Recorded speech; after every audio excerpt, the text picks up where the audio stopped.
Saludos cordiales, bienvenidos a Diario del Mundial Femenino, el espacio de France 24 en el que repasaremos jornada a jornada toda la información de la Copa del Mundo de Australia y Nueva Zelanda. A continuación, nuestros titulares. Las Matildas debutan sin Sam Kerr y encuentran a su heroína en la capitana suplente, Steph Catley. Victoria 1-0 sobre Irlanda y récord de asistencia en un evento femenino. Tenemos reporte desde Sydney. Sorpresa en Auckland, Nueva Zelanda logra la primera victoria mundialista de su historia y lo hace superando a una de las grandes favoritas, la noruega de Ada Hegerberg. Tenemos análisis. Justo a tiempo, España recupera a Alexia Putellas. La gran estrella de la Roja está lista para aportar en la lucha de su selección por trascender. Escuchamos las voces de los protagonistas. Para comenzar, saludamos a quienes nos van a estar acompañando durante todo este trayecto para analizar y conocer mucho más de este Mundial. En principio, Estefanía Montero, que es la enviada especial de France 24 en la sede mundialista. Hoy se encuentra en Sydney y también para analizar y hacer balance de lo que sucede en el torneo nos acompaña Paula Fresneda, periodista de RTVC Noticias, a quien damos la bienvenida. Paula, muchas gracias por estar acá con nosotros. Omar, un placer acompañarlos en este análisis mundialista. Comenzó el Mundial Femenino, el primero con 32 equipos y el que promete ser el de mayor impacto a nivel de seguimiento mediático. Comenzó con una victoria para las Matildas, 1-0 sobre Irlanda, pero sin la capitana Sam Kerr en cancha. Para repasar este arranque, este comienzo, está con nosotros desde Sydney la enviada especial de France 24, Estefanía Montero. Estefanía, la saludamos y le preguntamos qué podemos destacar de este partido. Eumar, muchas cosas por destacar del segundo partido de este Mundial Femenino. Recordamos que el primero se llevó a cabo en Auckland, pero en Sydney, en el estadio Accor, en la zona del Parque Olímpico de Sydney, se vivió un gran ambiente futbolero, un gran ambiente sobre todo familiar, y creo que esa es una de las cosas que debemos resaltar. Quizás para ustedes que están del otro lado y que no logran captar ese tipo de cosas, es bastante gratificante ver cómo poco a poco y año tras año ha ido el fútbol femenino creciendo y acercando a las familias. Un público que en su mayoría ha sido muy familiar, muchos niños, muchas niñas, muchas familias reunidas alrededor del fútbol femenino. Y de la mano de esto, un nuevo récord en asistencia para un partido de fútbol. Más de 75,000 personas estuvieron y se dieron cita hoy sobre las 8 de la noche de esta zona del mundo para ver el triunfo de las Matildas.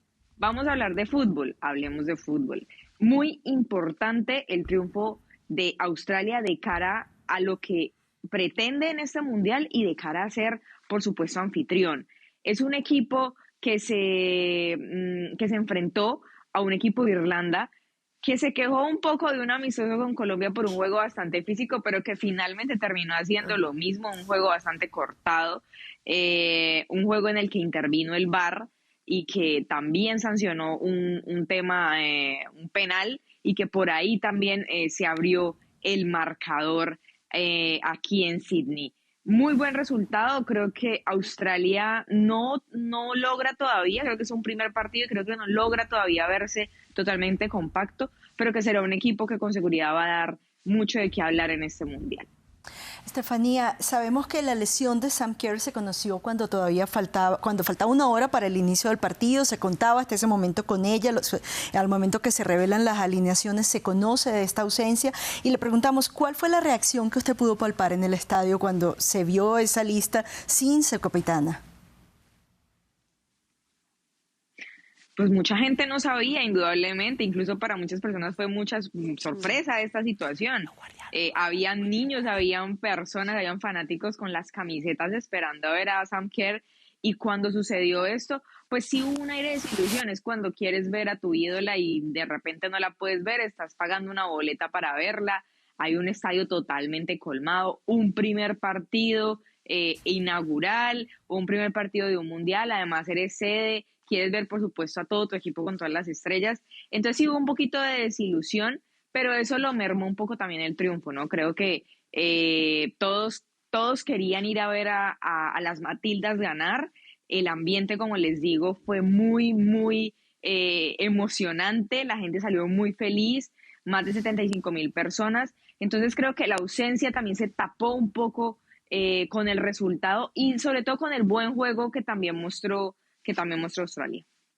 Le preguntamos, Paula, ¿qué representa para el Mundial, no solamente en términos futbolísticos, de aporte de juego, sino también en términos de promoción, la ausencia de una figura en torno a la cual se ha prácticamente construido toda la imagen de este Mundial? Es una ausencia bastante importante, Eumar, porque, claro, ya lo decía usted, es que además hay que entender un impacto importante, y es que las Matildas han vendido, de hecho, más camisetas que los Socceroos, que es el equipo masculino, para este Mundial femenino con respecto a lo que fue el Mundial masculino de Qatar.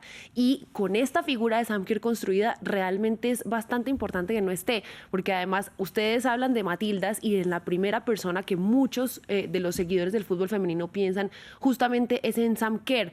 ¿Qué va a pasar? Que dentro del comunicado que emiten las Matildas y que emite la Federación Australiana de Fútbol, es que muy seguramente por esta lesión de la pantorrilla no va a poder estar en el segundo partido. Y eso hace que se empiece a crear un ambiente de, hay un poco de ¿cómo se dice? Como de tensión, de no saber qué puede pasar, pero hoy el equipo ha respondido bien, digamos, en el aspecto futbolístico, y eso le permite de pronto a las Matildas ganar un poco más de confianza, pensando en que seguramente van a contar con Kerr hasta el último partido, pero realmente sí es una baja importante, tanto en nombre como dentro del terreno de juego. De hecho, la figura de Sam Kerr es una de las que aparece acá en la identificación gráfica de este programa, un mundial construido en torno a esta gran estrella del fútbol del Chelsea. Nueva Zelanda también comenzó ganando la primera victoria de su historia en campeonatos mundiales, lograda nada menos que ante Noruega, excampeona mundial y eterna favorita, que además recuperaba a Ada Hegerberg, automarginada de la selección en el mundial pasado.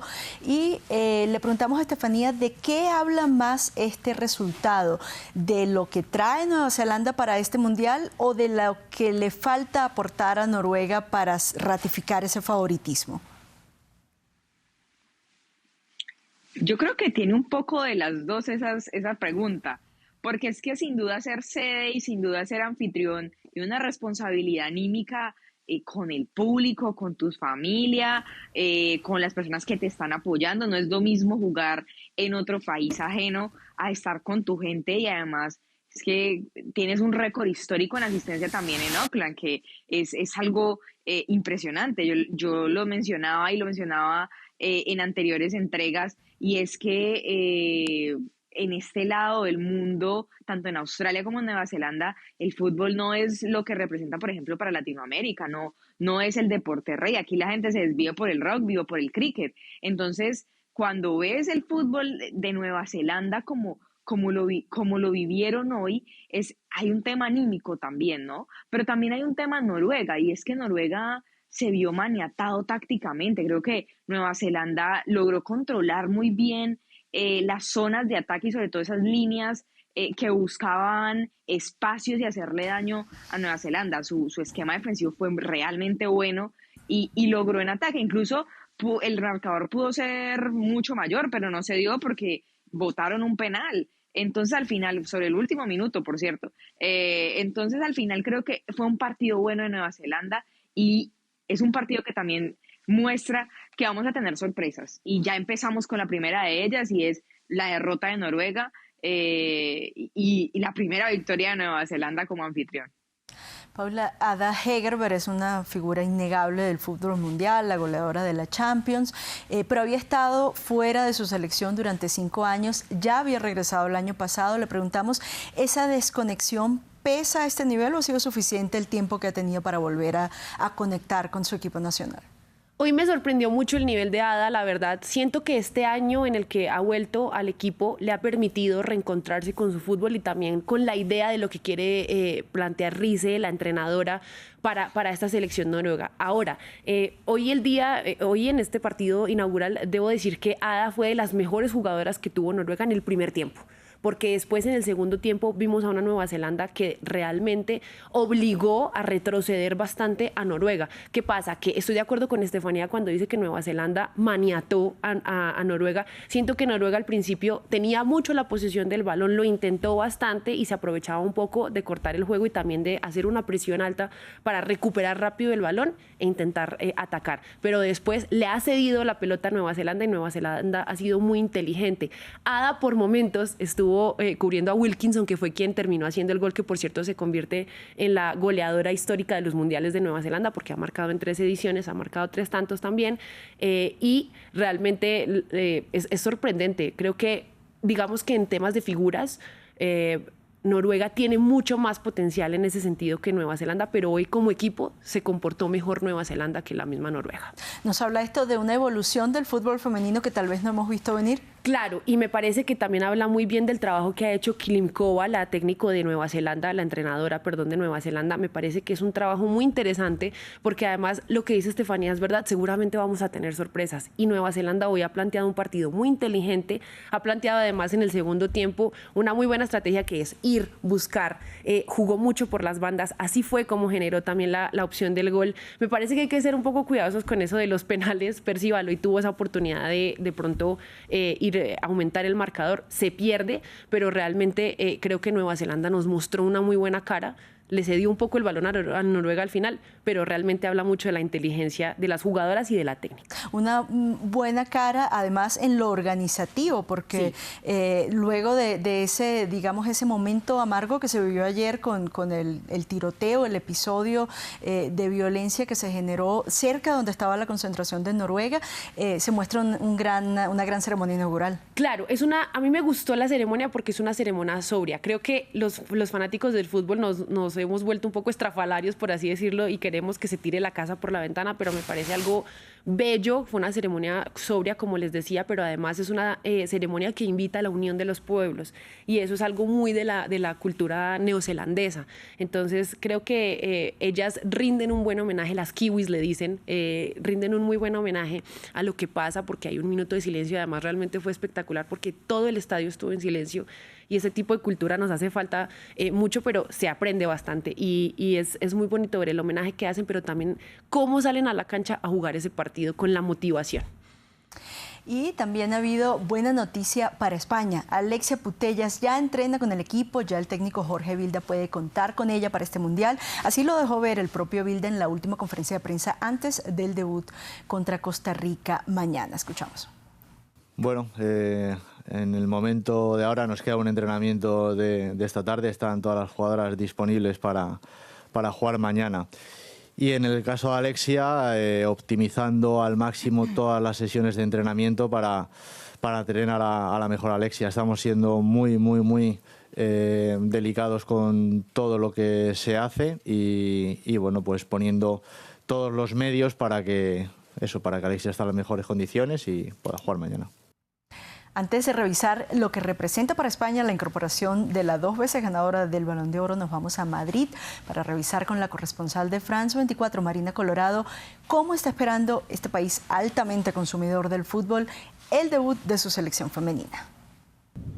La afición de España está poniendo muchas de sus esperanzas en este Mundial de Fútbol en el que, según las jugadoras, van a por todas. Mañana viernes debuta esta selección femenina que se juega por lo menos mantener y ojalá mejorar su 6º puesto en el ranking de la FIFA para alimentar así también la ilusión de un país que poco a poco, con la ayuda de los logros del Barça en la Champions y el hecho de que Alexia Putellas sea la Balón de Oro, ha ido interesándose algo más por esta categoría del fútbol. Según el entrenador de la absoluta, Jorge Vilda, la expectativa del público es un privilegio y una motivación extra. Ante la duda de si Putellas estará en el partido inaugural, aseguró que las 23 jugadoras están disponibles para estar en el campo de juego.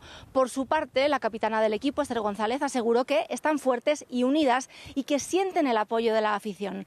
Quienes no se han pronunciado públicamente son algunas de las estrellas de la selección que están ausentes del equipo tras su renuncia Francia en septiembre de 2022 por diferencias con Bilda. Ni Mapi León ni Patrick Guijarro han publicado ningún mensaje de apoyo a sus excompañeras hasta el momento. Su ausencia se notará también en la cancha. Destaca la falta de presencia en los medios de comunicación de este Mundial de Fútbol, y es que los principales diarios deportivos españoles no abren sus portadas de hoy con el inicio de la máxima competición de fútbol femenino, salvo el diario Marca, que sí mostraba a la máxima goleadora de la Liga Femenina Española, Alba Redondo. Es la tercera vez que España participa en un Mundial de Fútbol y todos aquí esperan que el dicho de "a la tercera va la vencida" esta vez se haga realidad. Paula, España parecía haber ya ajustado sus piezas para una eventual ausencia de Alexia Putellas. Ahora el hecho de contar con ella obviamente es un impulso adicional, pero también representa que hay una tarea de redimensionar un equipo que parecía que no tenía fisuras. Yo creería, y hablas de la palabra figuras, querida Omar, y creo que en el fútbol español se es un poco injusto con el resto de jugadoras, porque esta selección española tiene jugadoras de la talla de Jenny Hermoso, que me parece que también merecen ese relevo, o digamos, como darle esa importancia dentro de la selección de Bilda. A ver, Alexia Putellas seguramente es una ficha clave, y estamos hablando también de un tema a los Sam Kerr como una figura publicitaria importante, pero siento yo que el equipo de Bilda se ha acomodado bien y ha sabido buscar de todas las maneras posibles una figura táctica que le permita jugar el fútbol que ellos quieren tener. Alexia seguramente aprovechará y aportará muchísimo su talento, porque es indudable que tiene talento, pero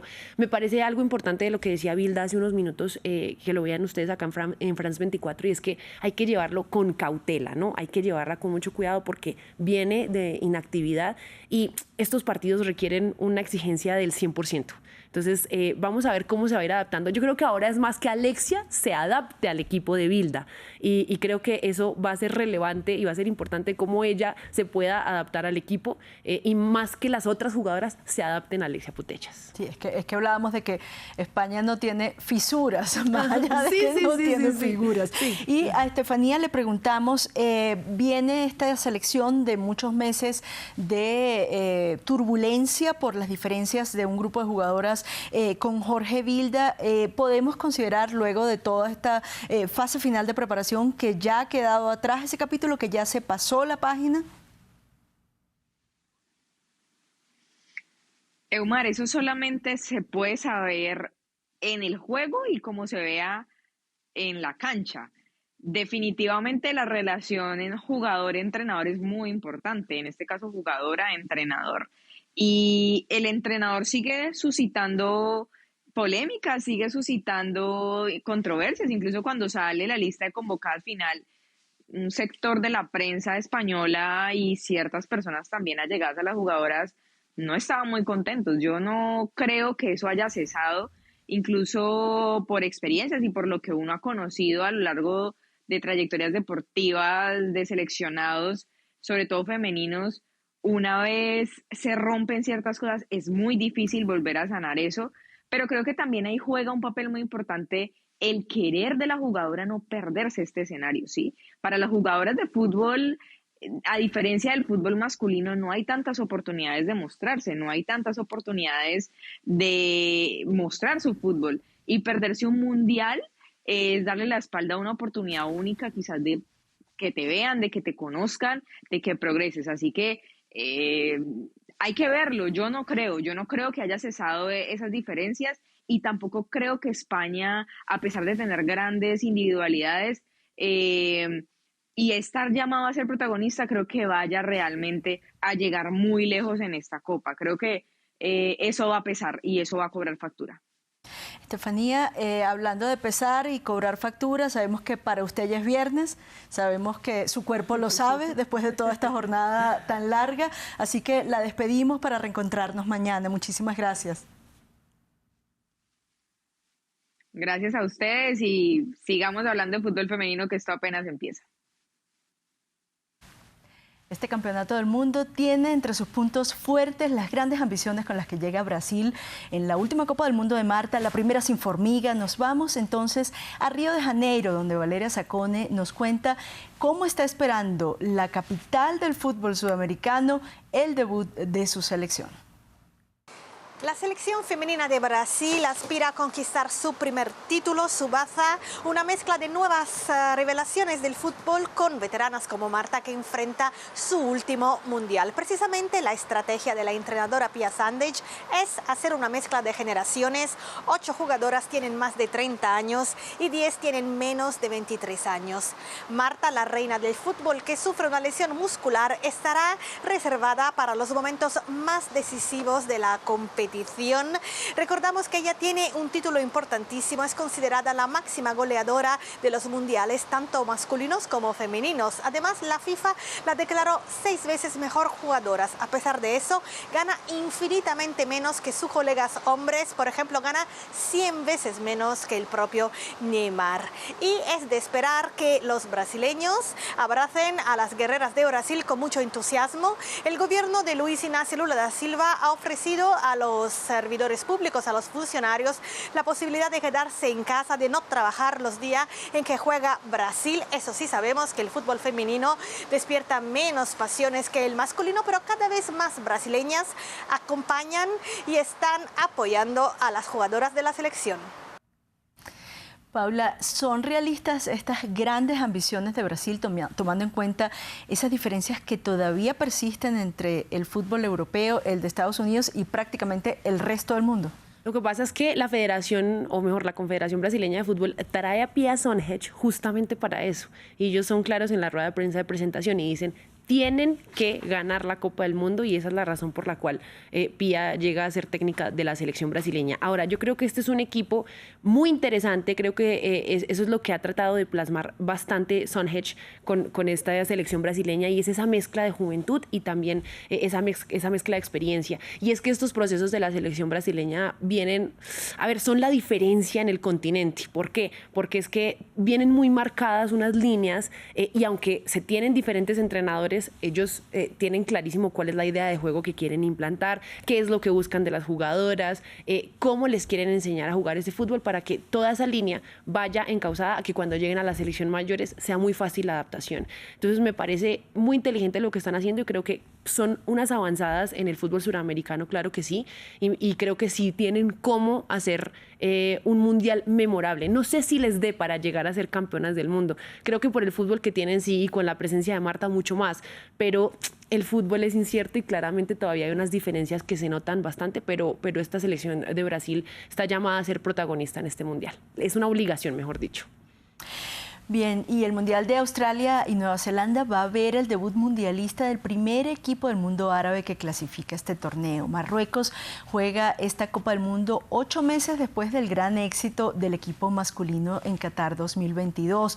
La corresponsal de France 24 en Marrakech, Sofía Catalá, nos cuenta cómo ha sido recibida esta clasificación en ese país. Sí, aquí en Marruecos todas las miradas están puestas sobre las leonas del Atlas, que por primera vez en la historia logran clasificarse para el Mundial. Y es que además aún está muy reciente el éxito de la selección masculina en el Mundial de Qatar. Recordemos que Marruecos logró llegar a semifinales, convirtiéndose en el primer país árabe y africano de la historia en alcanzar este nivel en la competición. Pues bien, ahora son las mujeres, el equipo femenino, las que baten el récord. También son la primera selección de un país árabe que logra clasificarse para el Mundial femenino. La expectación es histórica, tanto como lo es también el creciente interés por el fútbol femenino aquí en Marruecos. Todos los cafés, bares, restaurantes tienen previsto retransmitir los partidos y se espera gran afluencia de espectadores. De hecho, todo el país está hablando de las leonas del Atlas. Las jugadoras hasta hace poco eran relativamente desconocidas para el público en general y a día de hoy pues son referente para muchos, sobre todo para jóvenes, niñas que quieren formar parte de la escena del fútbol marroquí. Y es que en este país cada vez hay más equipos de mujeres y cada vez tienen más visibilidad.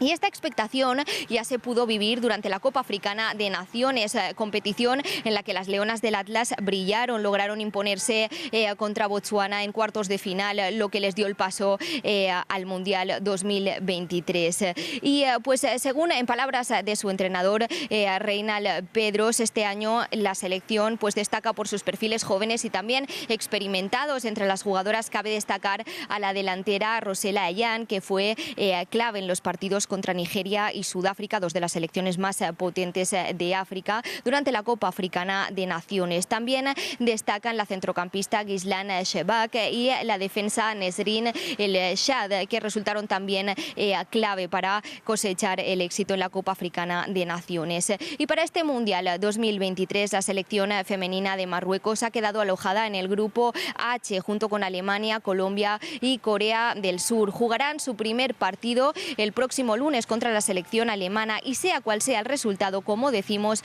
las Leonas del Atlas ya habrán logrado hacer historia.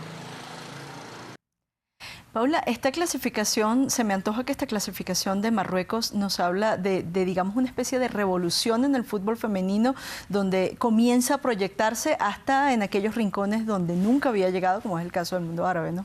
Claro, y es que además hace poco veía videos de niñas hablando de las leonas del Atlas, como les dicen a las marroquíes. La verdad es que es muy bonito ver cómo ellas son inspiración para esas futuras generaciones y las niñas ya empiezan a interesarse más por el fútbol, empiezan a tener un gusto, empiezan a buscar guayos, empiezan a buscar uniformes, empiezan a buscar clubes donde formarse, y eso habla muchísimo de la expansión, porque creo que ya es inevitable no pensar que en todos los rincones del mundo hay alguna niña ilusionada con una pelota y también con algún día representar a su país. Entonces habla bastante del crecimiento, de la exposición, y también pues es muy bonito pensar en que los cafés, los bares, todos esos sitios van a estar mostrando esos partidos, porque eso va a hacer que la gente se vincule mucho más al fútbol femenino. Paula, le pregunto, ¿tiene un equipo favorito por el que usted vaya animando? Obviamente, naturalmente, todos estamos ilusionados, muy ilusionados con Colombia, pero ¿hay un equipo que a usted le gustaría personalmente que gane este Mundial? Sí, tengo, además de Colombia, por supuesto que ahí está toda mi energía concentrada, tengo dos favoritos, y es Inglaterra, la de Sarina Wigner, que ha traído un proceso muy interesante. Son las campeonas europeas en este momento y han mostrado un avance importantísimo. Y también Brasil. Me gusta mucho Brasil. Siempre he sido una fanática de Marta, entonces creo que pueden hacer lo que le decía ahorita, Omar. Creo que pueden hacer un gran mundial y espero que les vaya muy bien, porque habla también mucho del trabajo, del proceso y de cómo la federación ha estado muy interesada por darle un crecimiento apropiado al fútbol femenino en el país. Y desde la objetividad, ¿quién cree que lo gana? Durísimo. Yo creo que Estados Unidos tiene una banda fuerte. Creo que además van a tratar de hacer un mundial histórico de nuevo por el final de la carrera de Megan Rapinoe, y creo que para ella también es un reto muy personal poder volver a estar en una Copa del Mundo. Siento que, objetivamente hablando, Inglaterra tiene también mucho que aportar, mucho que dar en este mundial femenino. Quiero ver también a Alemania, que va a ser rival de Colombia. Son subcampeonas europeas, pero además son un equipo que ha traído un proceso bastante interesante. Entonces está difícil, pero yo creo que hay favoritismos por Estados Unidos, siendo muy, muy honesta, y también en Europa con Inglaterra y Alemania. Paula, le agradecemos muchísimo haber estado con nosotros y le invitamos de nuevo para mañana. Claro que sí, mañana nos vemos con esta segunda jornada del Mundial Femenino. Y continuamos con una selección de noticias. Se ha conjurado por el momento el riesgo de un boicot por parte de la selección de Nigeria, que sí jugará esta noche contra Canadá, pero va a continuar una agria contienda que mantiene con su federación por el pago atrasado de bonos. Un equipo que sí ha fumado la pipa de la paz es su rival, las campeonas olímpicas de Canadá, que según informó su goleadora histórica, Christine Sinclair, ya llegó a un acuerdo con su federación en una disputa contractual por la que estuvieron incluso a punto de irse a la huelga. La capitana de las Matildas, Sam Kerr, no jugará tampoco el segundo partido de esta fase de grupos previsto contra Nigeria y será evaluada antes de decidir si podrá ser alineada en el cierre de la primera ronda contra Canadá. Y ahora revisamos un poco de la historia del fútbol practicado por mujeres. El primer Mundial de Fútbol Femenino se disputó en China en 1991, luego de 19 años de torneos de ensayo. Participaron solo 12 selecciones y Estados Unidos fue el primer campeón con victoria sobre Noruega en la final. Repasamos la jornada de mañana. Esta noche, para nuestro lado del mundo, mañana temprano en Melbourne debutan las campeonas olímpicas, las canadienses, contra Nigeria. También está previsto el primer partido de España contra Costa Rica, el pitazo inicial para que las grandes favoritas y campeonas defensoras de Estados Unidos enfrenten a Vietnam, y el duelo entre Filipinas y Suiza. y los dejamos con imágenes del espectáculo de fuegos artificiales en el Eden Park, el estadio que albergó el partido inaugural entre Nueva Zelanda y Noruega, registrando un récord de asistencia para un evento de deporte femenino en ese país oceánico. El despliegue se realizó al final de la ceremonia inaugural e iluminó los cielos de Auckland antes de esa histórica victoria de las Kiwis sobre Noruega. Hasta aquí esta edición del Diario del Mundial Femenino. Los invitamos a acompañarnos de nuevo mañana y mientras tanto continuar con la programación de France 24.